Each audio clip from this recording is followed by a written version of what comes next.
Mimi ukiniambia kocha sahihi au sio sahihi, nadhani wakati mwingine viongozi wa Simba ndio sio sahihi. Kuna shida kwenye management. Hasa kwa siku za karibuni. Kuna baadhi ya makocha wameondoka, unaona hata kukua na shida kiufundi. Kwa mujibu wa kikosi ambacho walichonacho na kile ambacho ulikuwa unakiona uwanjani. Hizi timu za hapa Tanzania, hasa hizi mbili, zikiwa na uongozi mbovu, hata kocha aje Pep Guardiola huwa ni shida tu.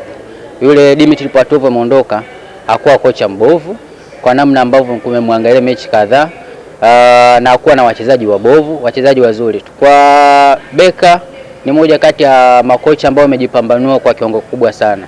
Amekaa na Stellenbosch kwa muda wa miaka 9. Ndiye nilikuwa nasoma mahali, yeye ndiye ameleta identity ya Stellenbosch, ni ndio kaitengeneza. Kaifanya timu kutoka daraja la kwanza mpaka ligi kuu na imeonyesha ushindani wa hali ya juu. Kwa hiyo mwenyewe kwa Beka ni mafanikio makubwa. Kajipromote, amekuja kufundisha timu ambayo mashindano ya kafu ndio maisha yake ipo kila wakati.